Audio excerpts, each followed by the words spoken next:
Hollywood TV.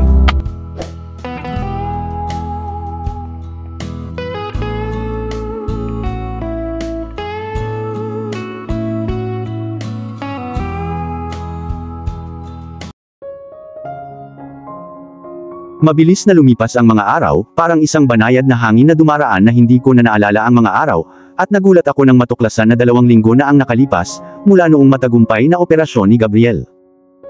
It's been 2 weeks since discovering that Gabriel and I weren't divorced, which basically means I'm legally wife and he my husband. Walang araw sa buhay ko na hindi ko siya naiisip. Para siyang anino na sumusunod sa akin saan man ako magpunta. Kahit nakapikit ako sa gabi ay nandoon siya na sinasabi sa akin na maghintay hanggang sa bumalik siya. Naniniwala akong darating siya dahil pakiramdam ko ay pupunta siya at nagtitiwala ako sa kanya kaya hindi siya susuko, na alam niyang hinihintay siya ng kanyang pamilya. Hindi naging madali ang buhay kung wala si Gabriel. Ngunit sa bawat araw na lumilipas, ang aking bagong natagpuang lakas ay nagturo sa akin na sumulong at matiyagang maghintay hanggang siya ay makauwi. Iyon lang ang tanging hiling ko para sa aking birthday na hindi ko na malayang 4 na araw na pala mula ngayon. Monica, gising ka na ba? Ang mahinang katok sa pinto ay bumasag sa aking naliligaw na pag-iisip. Isang malambot na daloy ng sikat ng araw na tumatagos sa bahagyang nakabukas na mga blinds na nakalimutan kong isara kagabi ay nagsabi sa akin na mga pasado alas 7 na ng umaga, sa pagkakataong ito ay gising na ang lahat at ako na ang isa lang ang nasa kama. Hindi ako nakatulog ng maayos kagabi. Buong gabi akong pinagpupuyatan ng tantrums ni Faith. Bandang alas 3 ng madaling araw nang sa wakas ay nakatulog na siya ng mapayapa at ganoon din ako. Nagpatuloy ang mahinang katok, na hinihimok akong buksan ang pinto. Sa isang mahinang ungol, gumulong ako palabas ng kama maingat na huwag magising si Vienna sa tabi ko na payapang natutulog, at nakapadpad sa pinto. Good morning. Masayang bati ni Lady Ravenwood, may ngiti sa gilid ng labi. Nagising ba kita? Paumanhin niyang idinagdag. Lumipad ang tingin niya sa akin hanggang sa makarating ito sa kama, at agad na bumungad sa kanyang mga mata ang pagkagiliw nang makitang natutulog pa ang kanyang mga apo. You didn't. Gising na ako nung kumatok ka. Sagot ko, sinasalamin ang ngiti na binigay niya sa akin. Alam kong maraming bumabagabag sa iyo ngayon. Kung sakaling mawala ito sa iyong isipan, paalala ko lang sa iyo na pupunta tayo sa isang butik ngayon para sa gown na isusuot mo ngayong Friday, sa birthday mo. Napaungol ako sa loob, nagtataka kung bakit ko nakalimutan ang isang bagay na napakahalaga. Marahil ay tama si Lady Ravenwood, napakaraming bagay ang pumapasok sa aking isipan kaya nakalimutan ko ang mahalagang appointment ngayon. Isang buntong hininga ang nabasag sa aking mga labi. Salamat sa pagpapaalala sa akin, sa totoo lang nakalimutan ko ito, paumanhin kong sagot. Binigyan niya ako ng isang nakakaunawang ngiti at tinapik ang aking mga balikat na may katiyakan na may pagmamahal ng ina. It would be around 10. Huwag kang mag-alala. Aalagaan silang mabuti sina Faith at Vienna, nina Elisa at Ethan habang nasa butik tayo. Nang wala na si Lady Ravenwood, dahan-dahan kong isinara ang pinto at bumalik sa kama. Hindi ako humiga, umupo lang ako sa gilid ng kama at iniisip kung masasabi ko ba kina Papa at Lady Ravenwood na hindi ko inaabangan ang party. Gusto ko lang gugulin ito ng mag-isa kasama ang pamilya nang walang bisita. Ang isang simpleng lunch party na exclusive para sa pamilya ay angkop ang aking panlasa ay higit pa. Ngunit ako ay natatakot na hindi pumayag si Papa sa ideyang iyon, at kibit-balikat niya ito sa pamamagitan ng pagsasabi sa akin na siya ay wala pa sa aking birthday mula noong bata pa ako, at gusto niyang bumawi sa oras na nawala sa amin sa pamamagitan ng paghagis ng isang engrandeng birthday celebration. Bandang alas 8:30 nang bumaba ako para mag-almusal.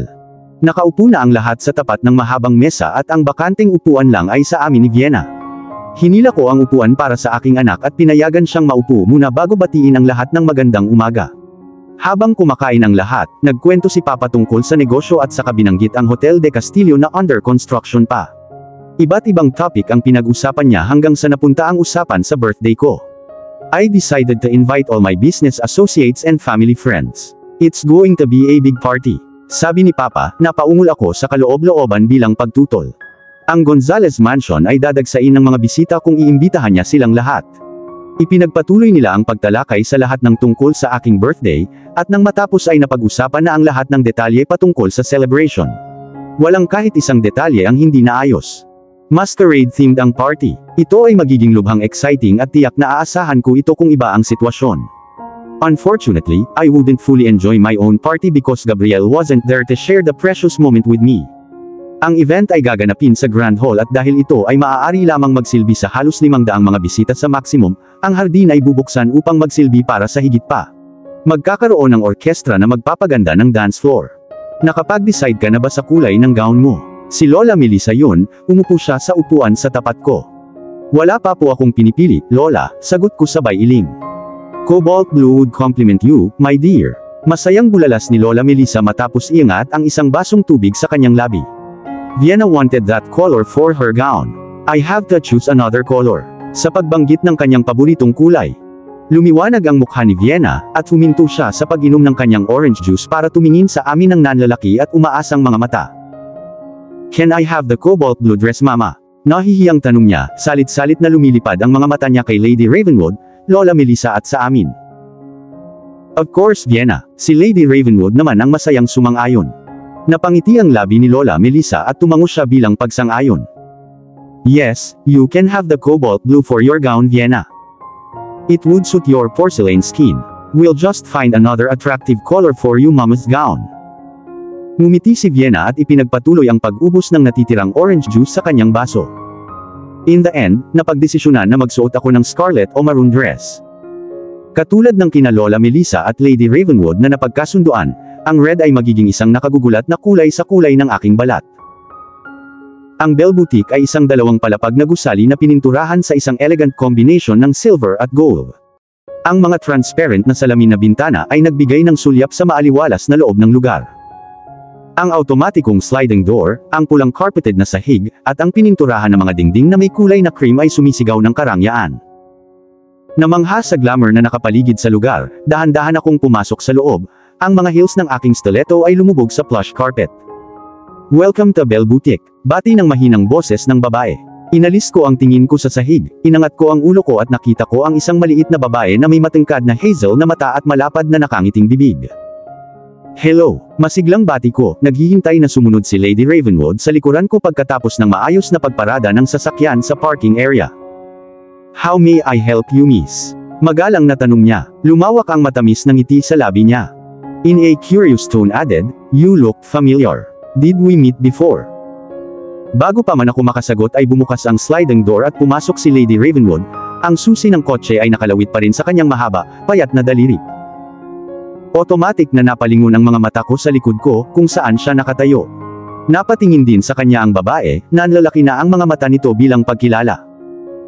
Claire, bulalas ng maliit ngunit eleganteng babae, bago nagmamadaling tumawid sa pagitan ng paghihiwalay nila.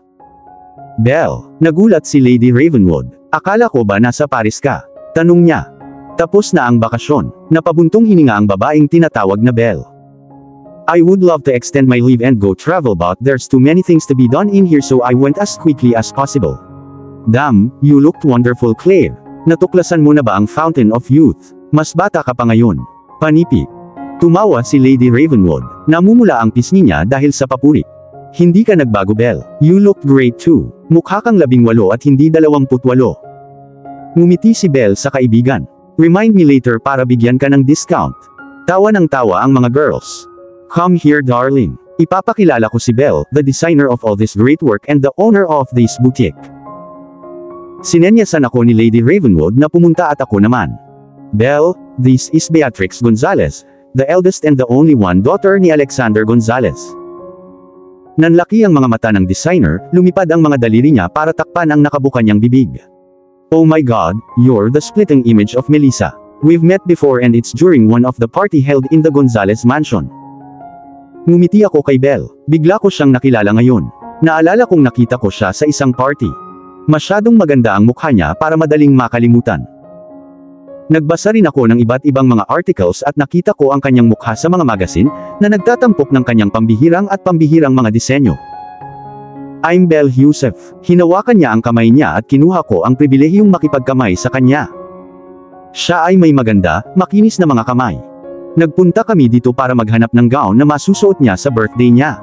Paliwanag ni Lady Ravenwood, habang naglalakad kami papunta sa gitna ng kwarto, dinadaanan namin ang mga kahanga-hangang gown na may masalimuot na disenyo na isinusuot ng mga manekin.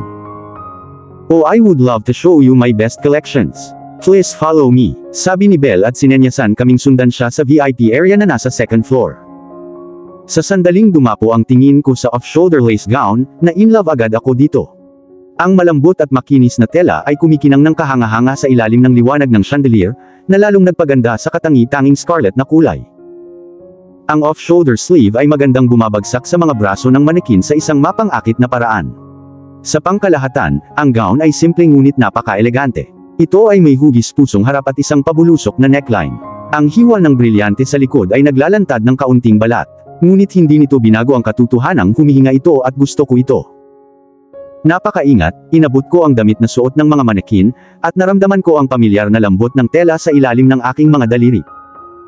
Habang ginagawa ko iyon, si Gabriel ay nagtagal sa aking pag-iisip at hindi ko maiwasang hilingin na sana ay narito siya upang marinig ko ang kanyang mahinang bulungan ng pagsang-ayon. Siguradong magugustuhan niya ang dress ko. The color would perfectly suit your smooth, porcelain skin dear. Sabi ni Belle bilang pagsang-ayon. Walang salitang sumang-ayon si Lady Ravenwood, nakatingin din sa gown. I didn't try the gown since halatang masyadong maluwag sa slender frame ko. Dinala ako ni Belle sa isa pang silid na opisina niya at kinuha ang mga sukat ko bago isulat ang mga ito sa kanyang notepad. Talagang pupunta ako doon. Nakangiting tinanggap ni Belle ang invitation na inilagay ko sa bag ko. I both honored and ecstatic for the opportunity na makita ang isang Gonzales Anderson na magsuot ng isa sa aking mga gawa. After ng boutique appointment, hindi pa kami umuwi. Nais ng event organizer na makipagkita kay Lady Ravenwood para talakayin ang mga karagdagang detalye tungkol sa masquerade party. Pumasok kami sa isang maaliwalas, Italian restaurant na malapit lang para makipagkita kay Arian. Pagpasok namin sa lugar, naghihintay siya sa isang mesa, itinaas niya ang kanyang kamay at kumaway para maakit ang aming atensyon. Nang makaupo na kami ng maayos sa upuan, hindi namin agad na pag-usapan ang masquerade party which I'm thankful of Arian dahil umorder na ng maaga, at pagdating namin ay agad na inihain ang pagkain. Nagugutom na ako at halos mapabuntong hininga ako nang dumaloy sa butas ng ilong ko ang masarap na bango. Kumain kami ng tahimik. Hindi nagtagal ay natapos na ang masaganang lunch. Ang waiter ay bumalik upang kunin ang mga maruruming pinggan at palitan ang mga plato ng mga platters of dessert. The highlight of masquerade ball would be the dance. Masiglang nagsimula si Arian. Your father and 8 brothers will dance with you. Sinandok ko ang cheese ice cream gamit ang dessert spoon at itinaas sa bibig ko, hinayaan itong matunaw bago magsalita. That sounds so exciting. Sagot ko, unti-unting gumuhit ang mga labi ko sa isang ngiti. Naaalala ko ang unang party na dinaluhan ko sa mansion. Ang pag-uusap ay naanod mula sa kung anong uri ng mga bulaklak ang ipapakita sa mga center table, ang kulay ng tablecloth, ang pagpili ng pagkain sa buffet table, at marami pang ibang concerns tungkol sa masquerade party. Lady Ravenwood handled everything with grace. Makalipas ang isang oras, huminto ang pag-uusap at sa oras na iyon ay naayos na ang lahat tungkol sa masquerade party. Tiniyak ni Lady Ravenwood na kahit ang pinakamaliit na detalye ay napag-usapan. Desidido siyang gawing malaking tagumpay ang party at nasaksihan ko kung paano niya ginagawa ang kanyang makakaya. Lubos kong pinahahalagahan siya para doon. Kontentong kinain ni Lady Ravenwood ang kanyang love cake. Isang misteryosong kislap ang naglalaro sa kanyang mga mata na sapphire. Hindi ako makapaghintay na makita ang kalalabasan ng ating mga plano. Si Arian iyon, dahan-dahang tumayo sa kanyang upuan nang matapos namin ang napakasarap na dessert. Umalis na kami ni Lady Ravenwood sa upuan namin at nakipagkamay sa kanya. Sisiguraduhin namin ni Arian na ang pagdiriwang ng birthday ngayong taon ang magiging pinaka-memorable na araw sa buhay mo. Bulalas ni Lady Ravenwood, ang kislap sa kanyang mga mata ay lalong nagliwanag. Naiintriga ako kung bakit pero itinago ko sa sarili ko ang mga tanong. Naglalakad kami patungo sa pintuan habang si Lady Ravenwood ay patuloy na nakikipag-usap kay Arian. Binuksan kami ng isang naka-uniforming staff, nagpasalamat kami sa kanya at nagtungo sa parking area para kunin ang aming sasakyan. Pagkatapos naming magpaalam, sumakay si Arian sa driver's seat at pinaandar ang makina. Nagmamadali siya, gustong makipagkita sa kanya ng mga florist at ng may-ari ng catering service para i-finalize ang mga detalye tungkol sa party. Pinanood namin hanggang sa wala na ang kotse niya, bago kami pumunta sa sasakyan. Sumandal ako sa tabi ng driver's seat kung saan nakaupo si Lady Ravenwood. Siya ang nagmamaneho ng sasakyan. Buhay na umugong ang makina.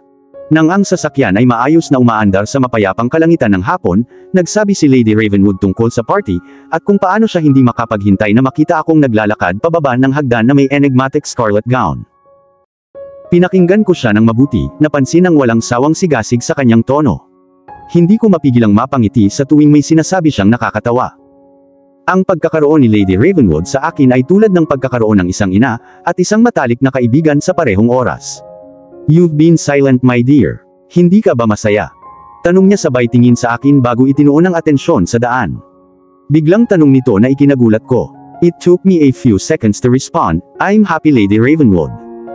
It's just that I miss Gabriel so much and I wish he was here with me so I can celebrate my birthday with him. Isang buntong hininga ang kumawala sa aking labi. She patted my hands reassuringly, you'll be with my son very soon. Sabi niya, lumingon sa direksyon ko. Ang labi niya ay nakangiti. Bago niya ibinalik ang atensyon sa pagmamaneho ay nasulyapan ko ang isa pang misteryosong kinang sa kanyang mga mata. Pagdating namin sa Gonzales Mansion. Naunang pumasok si Lady Ravenwood sa bahay pagkatapos kong sabihin sa kanya na tatawagan ko si Lucas, at tatanungin kung kumusta si Gabriel. Nakaugalian ko na siyang tawagan araw-araw para tingnan ang kalagayan ni Gabriel para lang masigurado kung bumubuti na ang kalagayan niya. Inaasahan ni Lucas ang tawag ko. With my phone in my hand, nilingon ko ang garden at ang number niya. Umupo si Lucas sa upuan sa harap ng salamin na bintana.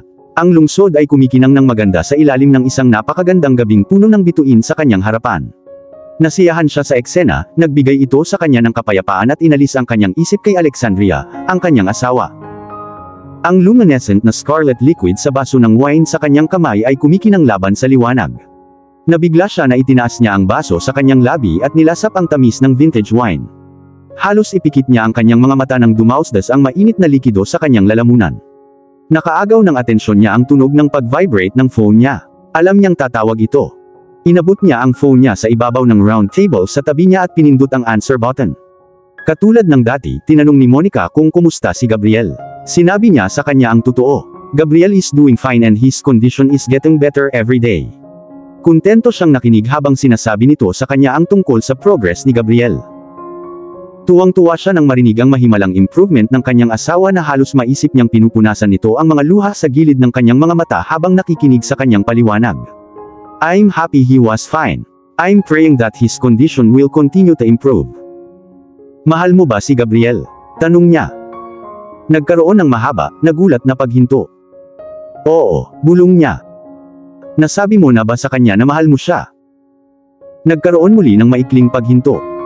Hindi ko ginawa, sabi niya sa tonong may halong panghihinayang. Minahal ko siya mula noong ako ay 18 at malamang na patuloy ko siyang mamahalin kahit after death. Siguraduhin mong sasabihin mo sa kanya iyon sa lalong madaling panahon. Ibinaba niya ang telepono sa mesa na may ngiti sa labi. Narinig mo ba yun, Gabriel? She loves you. Aniya nang hindi tumitingin sa lalaking nakaupo sa gilid ng kama at tahimik na nakikinig. Hindi ako bingi. Iritadong sagot ni Gabriel. Bakit bawal akong tawagan ang asawa ko? Masisira mo ang sorpresang inihanda ng lahat para sa kanya kung gagawin mo. Matigas niyang sagot. Well, at least narinig mo ang boses niya. It wasn't enough. Iniwan niya ang kama at humila ng upuan at umupo sa tabi niya. Kinuha ni Lucas ang wine decanter at ibinuhos ang laman sa baso saka iniabot kay Gabriel. Halos 1 linggo nang nagising si Gabriel na nakoma at nakalabas na siya sa ospital kahapon. Malapit mo na siyang makasama. Saad ni Lucas. Nakabook na ako ng tiket. Lipad na tayo pabalik ng Cordova this Thursday. Dagdag pa niya na sinagot naman ni Gabriel sabay buntong hininga.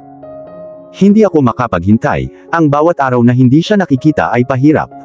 Ibinuhos niya ang laman ng alak sa kanyang bibig at binigyan ng masamang tingin si Lucas. Kung hindi lang tayo matalik na magkaibigan, sana sinuntok na kita dahil dito. Tumawa si Lucas, hindi pinansin ang kanyang sinabi saka nagtanong. May binili ka na bang regalo? Bumili ako ng diamond solitaire para sa engagement at isang pares ng gold bands.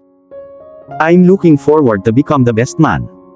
Let's just hope Monica would say yes. She will be mad at me for scaring her. Good luck dyan. Sagot ni Lucas, sumasayaw ang amusement sa kanyang matingkad na itim na mga mata.